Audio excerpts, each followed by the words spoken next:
Reflections of the way life used to be. Do do do do do do do do do. Only reason I'm singing this song, a little snippet by either Diana Ross and the Supremes, or just the Supremes, or just Diana Ross, is because tonight's episode of the following season 2, episode 5, was entitled Reflection. So that's the first song that came to mind. This episode was probably even crazier than last week's episode, and I was like over the wall for that. Joe Carroll decides this episode to shave his face, shave all the hair away, make himself look pretty for Miss Lily. She greets him by seeing him coming down the steps and saying, "You clean up well, little minx." Joe is just asking her basically like, "Who are you?" She's like, "I've been waiting for this moment for a long time." Max is still trailing, Jillian. I thought her name was Giselle. I've been calling her Giselle because for some reason, and maybe it's just me, but I could have sworn they were calling her Giselle, okay? Looking at IMDb, they're calling her Jillian. So it's either Jillian or Giselle. I'm going to call her Jillian. Okay. Basically, Jillian is on the phone. She calls up Luke. She tells Luke what's happening. Luke looks... Luke basically tells her, you know what, meet me at a rendezvous point, some type of warehouse, but I can't be there till the morning. Luke is kind of jealous of Joe Carroll being with his mother, and it's more than the idea of Joe Carroll basically coming between their relationship. It's like a step further and a step farther to the right and to the front and to the back and to the ilk. Nasty. Lily introduces Joe to everyone. Joe meets a girl named Majanina, who's from Serbia, and two guys named Sammy and Jamel. Hopefully I got it right. They're from Paris. I think it's Sammy and Jamel. Okay. He meets Mark and Luke, who, Mark is a little starstruck.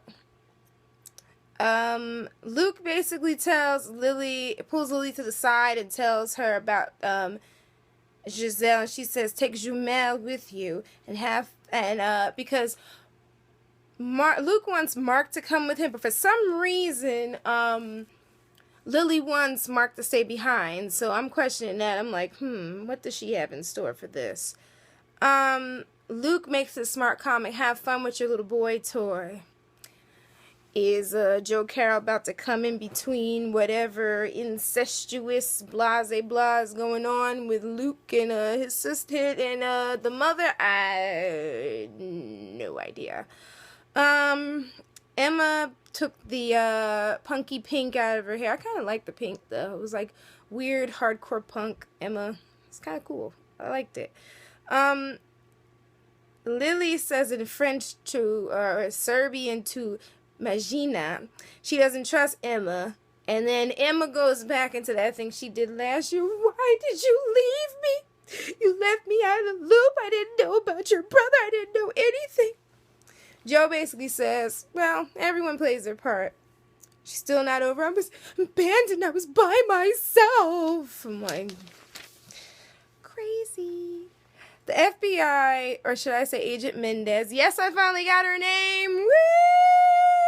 Finally got this woman's name, and I'm happy as hell that I got it, because I kept calling her Agent Hernandez, and I know her real name is Valerie Cruz. Her name is Agent Gina Mendez, so if I mess it up at any time this week, these coming weeks, I do apologize. Agent Mendez, Agent Gina Mendez. They know that Ryan and Max were trailing Giselle on the train and what happened, and they're basically sending the cavalry after Max and Ryan. Max is still trailing Giselle. Ryan meets up with Jillian. Ryan meets up with Jillian. Jillian's begging for him to shoot her. Max knocks the hell out of her. Thank you, Max. Wonderful. Somebody finally did it. Back at FBI Central, I believe it's Agent Cruz Agent Mendez found out about Judy. Someone there, not even Mendez. Someone found out. Basically, they found out about Judy, and Judy died or something, and Judy and the priest and Mandy being missing, and Jillian is tied up now at Max and Ryan's little crummy, scuzzy hotel room. It's a dirty one. A nice looking dirty one, but a dirty one. And Max, she starts speaking. Jillian's like acting like she can't speak English, and Max finally says, you know what? I guess this is a nod to Carlos. No one buys that you can't speak English. Stop it. Ryan is going to torture Giselle and Jillian, and she just doesn't seem basically fazed by it. Lily's face is, Ryan like goes to the TV and sees Lily's face all over everything. Lily is the poster child along with the adorable twins for this whole thing, and Ryan basically wants to know if Joe Carroll's alive and everything that this girl has about Joe Carroll. Okay. Emma claims that Emma basically tells Joe that all of her people are dead. Joe apologizes for the way that he treats her. He said, you know what, it's just me and you together. Emma says, you know what, this whole family is crazy. You think, Emma? And is that the pot calling the kettle black? Because you're just about as cuckoo as the rest of them. But then, if crazy's calling crazy, crazier, we have a problem on the following, or as I call it, the crazies. Joe has a plan, and he's going to enact his plan, and he knows that they can start over. Mark likes Joe. Mark likes Emma. Mark likes anybody, according to Lily. I guess Mark was the sweet child, and Luke was the one killing puppies and kittens. Poor babies. And I apologize for my glasses again. They're still effed up. I'm waiting to get my new glasses. So I had to crazy glue them, and I over crazy glued them, and it looks a little crazy. Emma apparently has a big heart. Mark has a big heart. He likes everyone. Mark begs Lily to give Emma a chance. Ryan basically tells Giselle, listen, you're basically expendable. Joe basically killed his wife. He will kill everybody in there to, I guess, prove his point. Blah, blah, blah. Ryan wants Joe dead. We know that. We've known that since season 1. Especially since Claire died.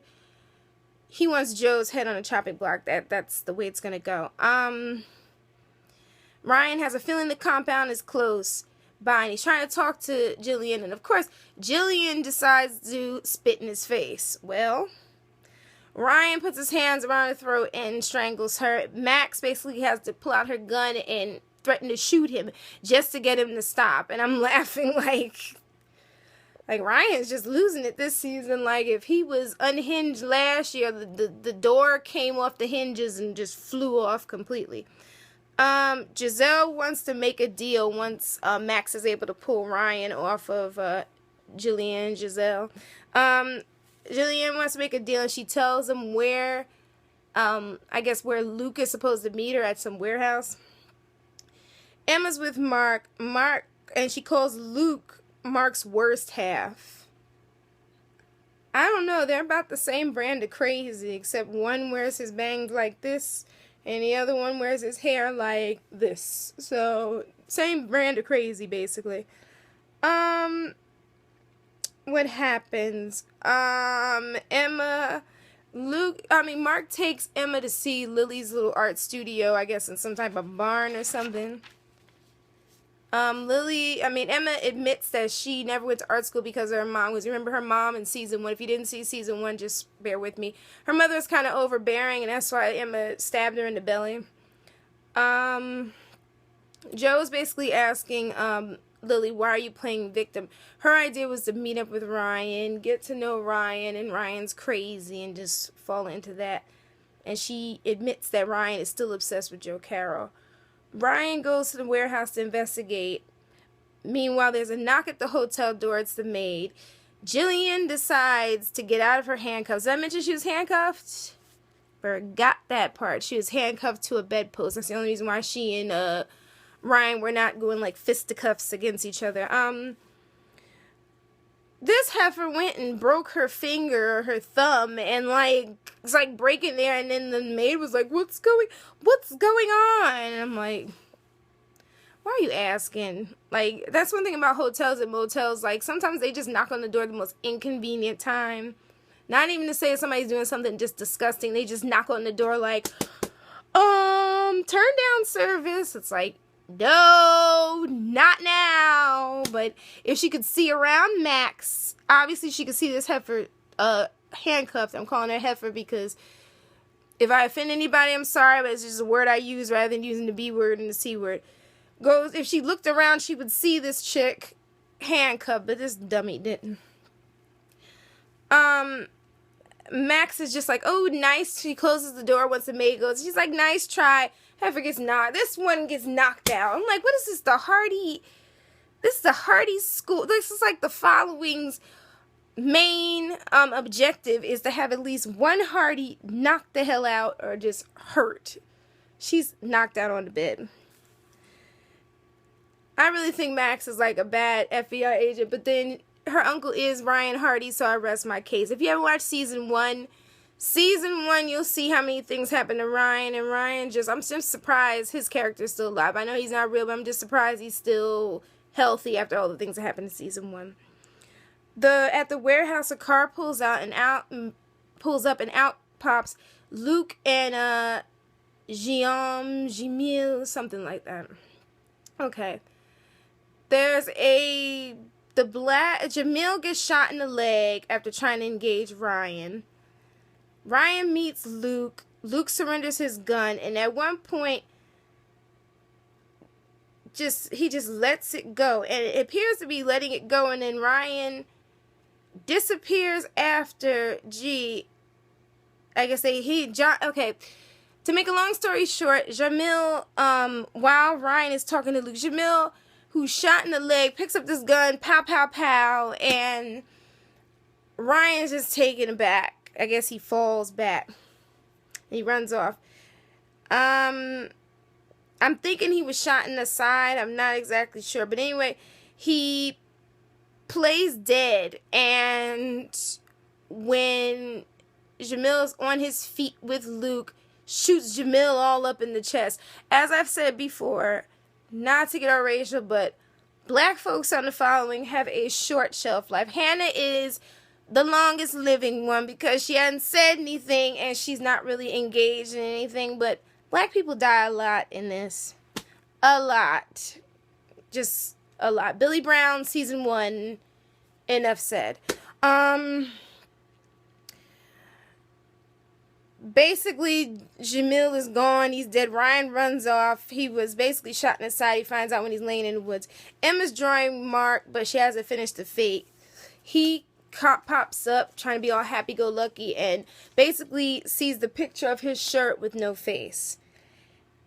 I call Emma a Black Widow spider, and I think that all male characters should avoid her at all costs. Paul and Jacob, exactly.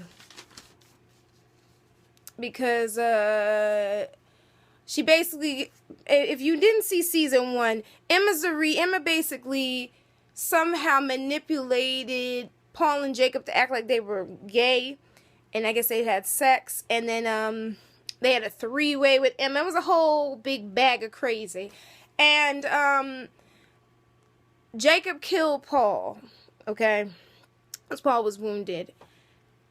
And then I believe that he also killed his mother, if I remember correctly. And then he was supposed to go off with Emma at the end of season 1. Sorry for the spoiler alert, guys. But what basically happened was that Emma ends up killing him because Emma's a Black Widow spider. It's like her vajayjay just like draws these men in and then just like dead.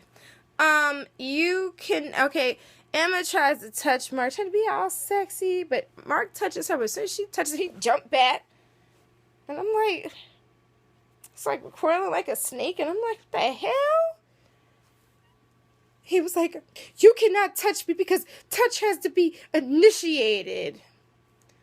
Big, huge barrel of crazy. And you have two crazy twins.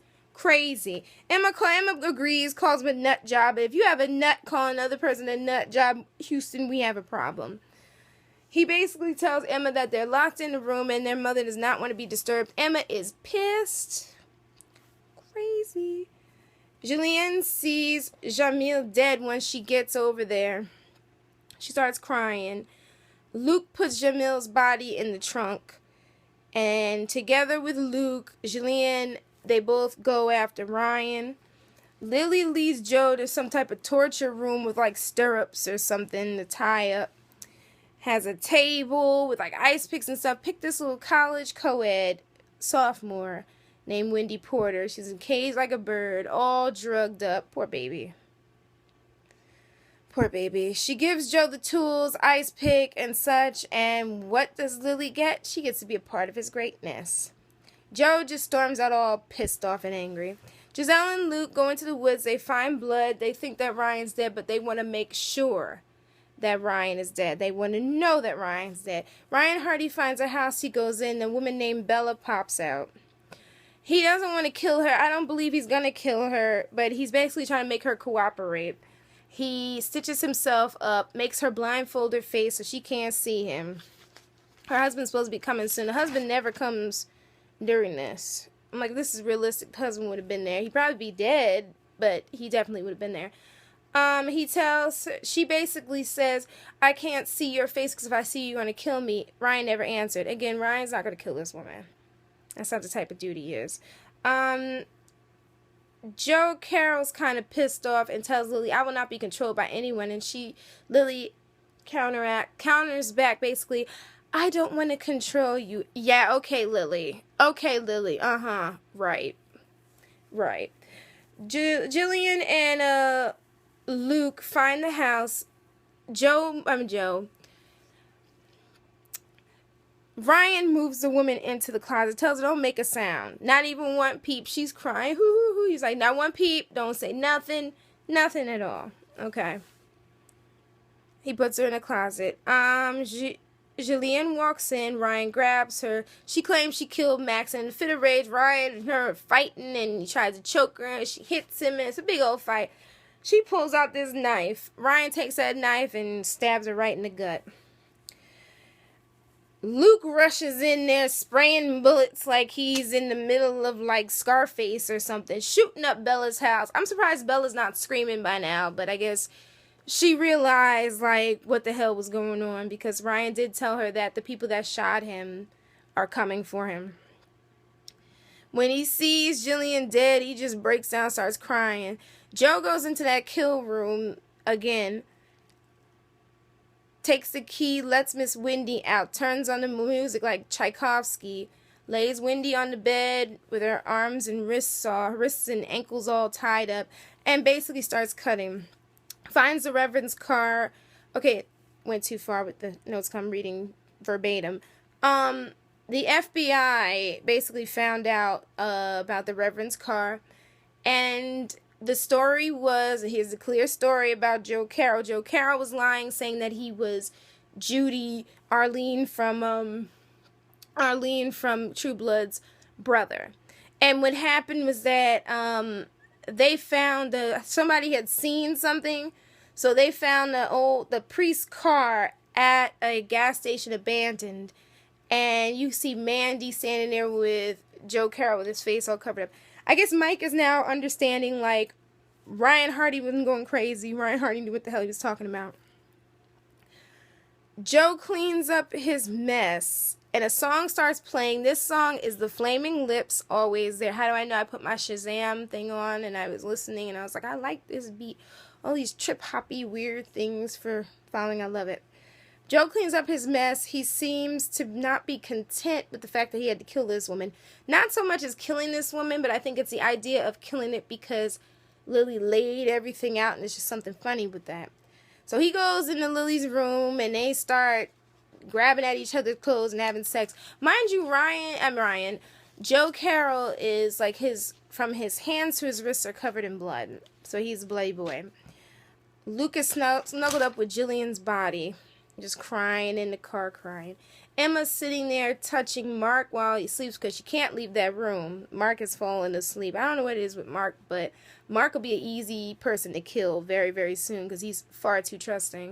And like I said, between him and Luke, he might be the first to go, but then someone smart would just take both those twins out. Don't even leave one left because they might switch and one may slick back his hair and one may poof his hair in his face. No, And finally, you see the picture that she drew and you find out that it wasn't of Mark. It's of Joe Carroll because, again, she's madly in love with Joe. Everything she's done since season 1 was for Joe. Black Widow Spider. Anyway, Ryan goes back to the hotel room, sees Max alive. Just comes in there and he's just out of it. He can't handle it. He's just out of it completely.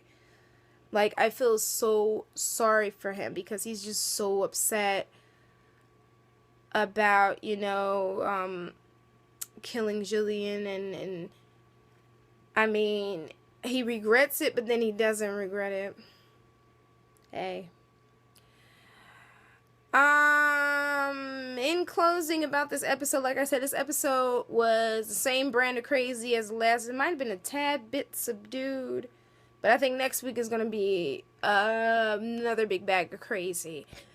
And I think that my prediction for the next episode is that they may have to kill off Mandy. Mandy's going to do something crazy. I don't know what Mandy's going to do. Mandy's another big bag of crazy. Mandy and Emma might go at it. Mark may have to kill Mandy. God only knows. Anywho, thanks for tuning in to my video. This is Sage Valentine, aka Etherblade. If you want to contact me on Twitter, I'm at Sage Valentine at twitter.com. Thanks for tuning in. If you like what you see, subscribe. Comments, questions. If you like, say hey. If you don't like, say nay. Bye, guys, and have a happy President's Day.